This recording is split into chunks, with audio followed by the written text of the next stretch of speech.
Jake, I've been glued to your Twitter feed, and I just want to read your reporting on this. So you've tweeted, the Senate cleared it. McCarthy and McConnell could have appointed whoever they wanted to the panel, and they would have done the leadership's bidding on the commission. Now Pelosi will just empower her committees to investigate January 6th. They will have unilateral subpoena power. No Republicans say.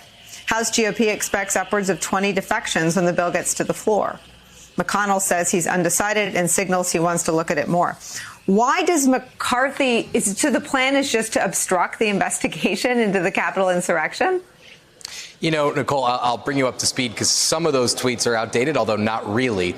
So McCarthy says he said he didn't like the scope of the probe. He was a party to the negotiations that John Katko had with Democrats. So he was kept in the loop. And then as soon as Katko cut a deal, he threw Katko under the bus. A few things to point out. Yes, there will be a lot of defections. So this bill is going to pass the House. Mitch McConnell, I can't read his mind, but he seemed open to this commission. So if it gets through the Senate, this will be a humiliating defeat for Kevin McCarthy. And if it gets through the House with a bunch of Republican votes, that will also be a pretty humiliating defeat for Kevin McCarthy.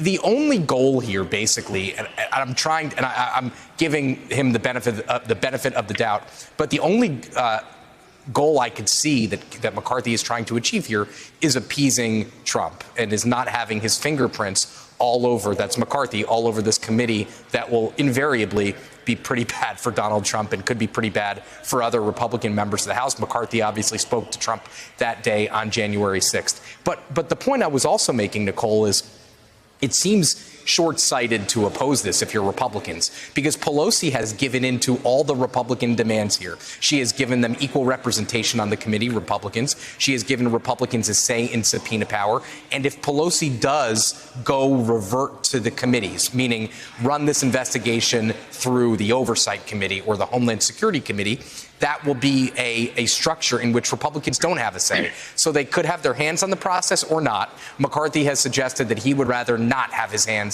on the process, which from an internal point of view is pretty embarrassing. But at this hour, Nicole, and I'm going to go report pretty soon at the House vote, I do believe there's going to be a large number of defections on this bill tomorrow when it gets to the floor. The number we don't know. We've heard anywhere from 20 to 40. It comes to a point where if you get a bunch of defections, you could have a ton of Republicans just jailbreak and vote for the whole thing. So a lot of really interesting dynamics here. And to answer the core of your question, I just really do think that Republican leadership wants to, again, like we talked about last week with Liz Cheney, move on from January 6th.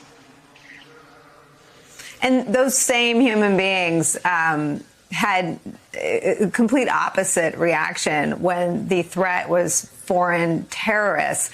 What do you think Kevin McCarthy wants to protect Donald Trump from? You said he wanted to protect Donald Trump. From what? My guess is, listen, this committee would be outside experts, right? It wouldn't be members of Congress.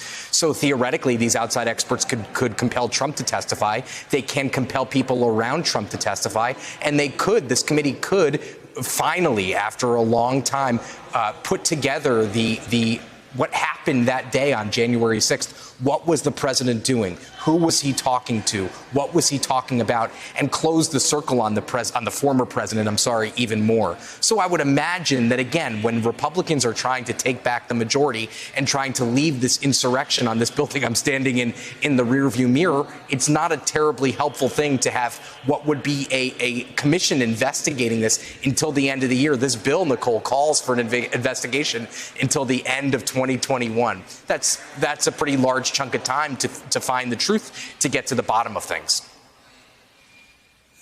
And some people on the investigative side don't think it's nearly long enough. The 9/11 Commission had much longer. I want to just press you on one more thing. You had some of the best reporting about the undercurrents between Liz Cheney and Kevin McCarthy having, frankly, as much to do about what she's been saying in interviews over the weekend about Kevin McCarthy needing to be subpoenaed and needing to tell investigators exactly what he knows about what Donald Trump was doing, what Donald Trump knew. Is that, in hindsight, what led to the purge of her and his leadership team as much as or more than her refusal to go along with the big lie? Well, I think that there was the relationship between McCarthy and Cheney was absolutely broken. And Cheney I've had conversations with her, endless conversations with her about this very topic, about her just fervent desire for the January 6th commission and for an honest January 6th commission. And I'm not sure she had ever at least publicly connected the dots between subpoenaing McCarthy or the eventual subpoena of McCarthy. But she had been, she at that Orlando retreat where their relationship kind of all fell apart, Cheney said, disagreed publicly with McCarthy about the scope, which was shocking to a lot of people because there they were at this retreat in Orlando trying to get on the same page. And Liz Cheney was jumping off another page and jumping onto the page of many Democrats and, frankly, what many Republicans had been saying quietly. So I think that all of that put together was the undoing of that relationship because she said she wanted to get to the bottom of January 6th, an event, by the way, for which she voted to impeach Donald Trump.